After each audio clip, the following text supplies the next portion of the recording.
Okay, and cinema over number can number mention a hand and pay AMI Service Limited. So on your cleaner and on your AMI period. Good morning. Good morning. Nuts and on your ankrima apobia. Fantastic. And so no more pay for Benny fee AMI Services Limited.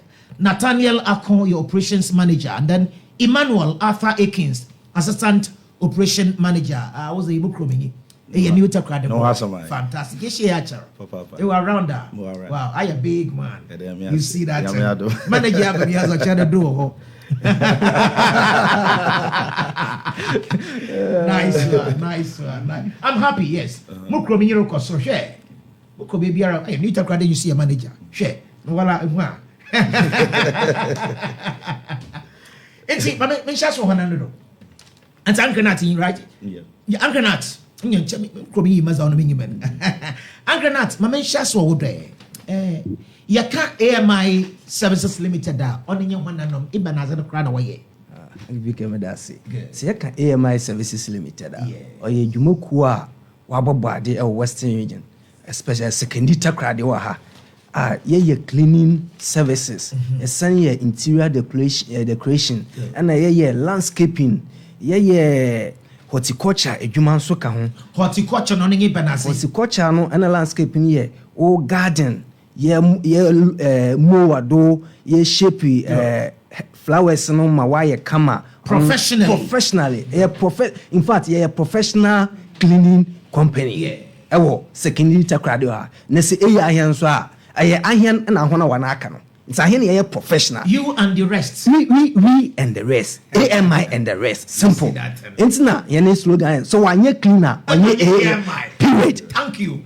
As 7 years something to be around. Or you're servicing. Now you've been around for some time, but your Uncle Ma, what about Chrome Hatcher? I'm going to say no crying the Chrome Hatcher. Now since 2011. Wow. Now 12 years ago. Yes. It's been a while. Yes, please. Now, you need to my parent. Now, ye can yakade. So ye man. No, clean. So as I get clean, could say that. Or you Now, them are many paying Edicana Aka often a full noon see ne shared. Ye and I bet that's the food and wabba fever. And see, my any museum, you will do a horror. Ye did ebon funu ba mo ba mwaban ka bema won kotum ahaw man kenya yarba nka se escape bebre nti wo hene dwumazinum yaboa ma hene adom nso otum sieska nso wo there your cleaning services funeral kroma ha and for that matter Ghana at large nti na mi kwesi me pie bi na we be siesie me dim yem fende bia nyame na wana adomara nyankopɛ na atobe pretin menye ska esimi jazi bi kro na bie ne bi mrubomo va ko me wo do bandama ne me adwuma no dɔso me cleaning company be no because say when you na rama man san be to na ma settle why there over there mu choose AMI ahead of other cleaning companies in okay Agranat PK yes sir motene there we are so be happy asomdwe thank you and na hena sitena mu no so ye pade obotum wabo hena ho banacha nti AMI Services Limited say American ye post construction cleaning yes on the yes. If you know cement, no, you concrete, waka sheshe, unquenchen, nazi, thousand in another way, finazi. Yes. Our damn your professional cleaning company. No cleaning, ma'am. Yes. At the crowd, there, over there, choose AMI, and you pay attention to details, to every detail in their place. And you better share glass window num ahwe wom ye be yini na entintino e kira ankase ye be wie no na hu de eden na ye botoe no ya mo bibi foforo e na chemicals nso ye di ye adwuma no minim dodo ade but anyan ye registered with FDA because of chemicals na use na ye di ye adwuma no we are also registered with PPE Public Procurement Authority nti the medwuma ku na on there wo guidelines ye di ye adwuma ye di ni hinado nti chemicals no kwa ye di ye adwuma ye hwema onko for a hobby other brain pedua no na ye di aye adwuma ho se efa no fumigation ade nso ye ya ye hwe abi ho ha mbo aginifi abodo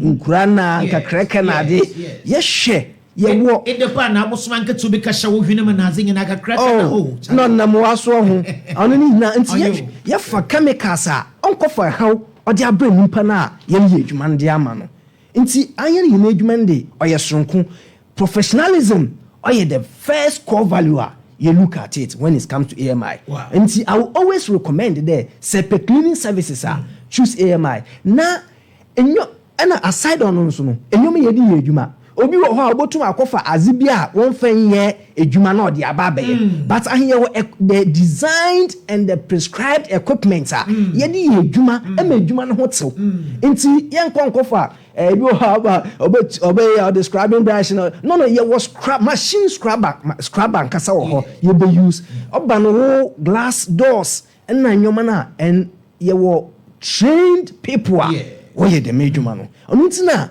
metuma catch mesin pia catch or there se epebibia esan AMI ho agbakaw aye na ebetun yaye na yaye ni am na the slogan is sonye cleaner onye AMI no onye AMI period asamene nyina anyi and bibia also ye your amateur form na your professionals even boxing your amateur form na your professionals if obukuma amateur form ni pi wo ho yes your professional boxers wo football your amateur footballers na your professional footballers yes we as na your men bibia ni ye men your amateur form and your no professionals na ye work sanda na pay e bia you must kakra so za our operation manager kenyedo dem paying akan mam kakra me do so do hen professionals wo di djuma e won kofo won afefi and nyama yedi sifie no baizen pa de say enya ne fa na enya mfoso a onam do mekoto tiles na de paint papa de paint wo fie enti dem paying akan no kwan ya me nim your professionals ye train one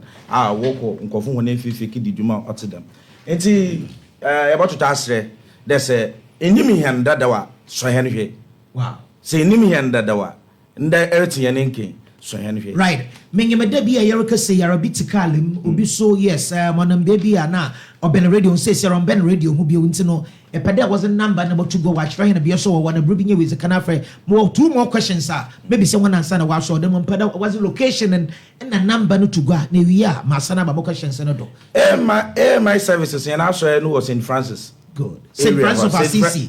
School. Good. Yenedi aboyim. Nti eduru hara. Ebo mo de he na so no e wo ho. No me say botum afre.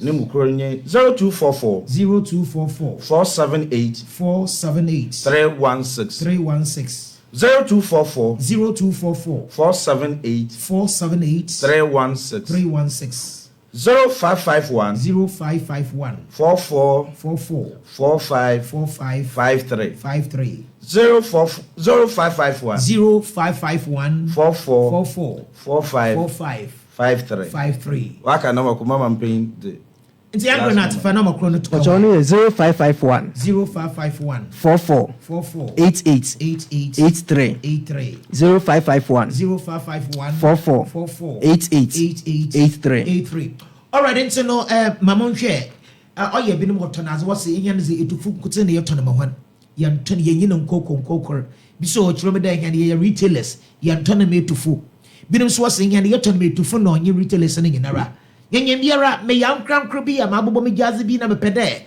obi ka clean mama moto ma ba me ye company me ya shal me ye school edmoku kesi bi ya me pede me ye clean me pede mo do mo mfichiri na aze yenye biara ma obakada one oya capacity no ndu ebi a company ne say enya ye yankram kotempocho otedan akwesi azekro ne de AMI ye ba for obia thank you na se ye hwehine adwuma so ye ya yim se hwe big companies wo western region ha anya ne handle one whoa yes all the big companies to odo pa odo obey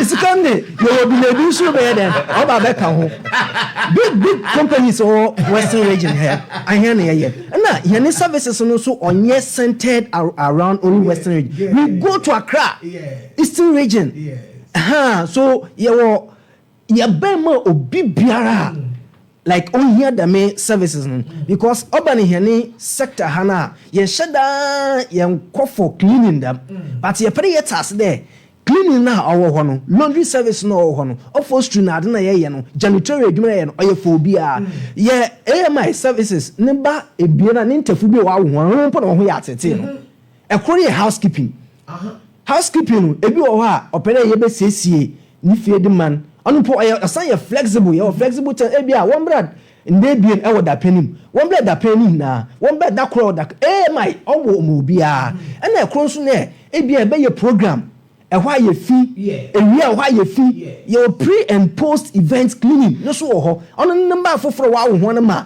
awon mpo de kire wo wo ya homtew che no bia wo AMI ho na nsu tuto nso ye hwe anya sikani nkoti na nsu botum eyi afa no na onye hie ni sunsun nkoti na nsu botum eyi afa no nsu botum afa obi bia na se ye ho na obi friend nsu tu na wakoni denim wakoni dem obey den work clean o hia professionals what the required equipment flood with them where we na pede sesi wo ma ba normal bi but I have fuels and kan no pon yes here my o send us onye AMI ya onye clean period nti ye baba ye the machines baba tuma abetwe nsu ni hina ewi ye sesi ho kama na wo curtains na ade no sense no ewo bi a ne ya ye ne kama nso amo eni bi nso a yan kase ye baba ya besusu curtains no na blinds no ne ya kwa akopam ne ye de aba ya sane aba install amo ne ye hwia na ebe hu da yes na de kro otwema wo mpo de nanse models day nanse models day you say AMI and your partner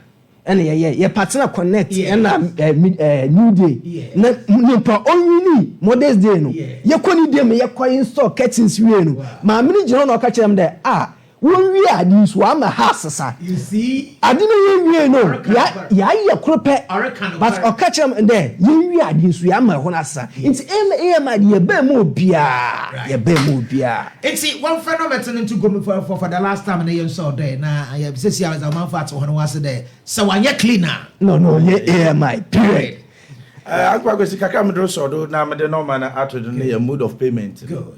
Mama wakuma ntu serite he na de ma mesme ye kan sam na chede iska sam no so owo ya won hye ma obi a ma wudi meziti bi a no ya won hye ya ye de bomo se obande ye ba ye bo hwe wo dwuma na se usika sam no nduru me ye pede ye kam osin po ye tum ye chem mo ma etue bi na ye dwuma no mo obeya ekiri no nso ede nka wa aka no so eze abaka wo nti ya toto asro se wodwumezi bialezi often cleaning service no mampa AMI wo ye no mese botum afrehen za ozikan e 0244 47 83 mesan esidubio 0244 47 83 za otodo ebieni 0551 44 that's it. Manager for also the come here. What's your message? 055 144 8883. Madam Sipi, Yami Yadome Besade Shibio. Yes, that's it.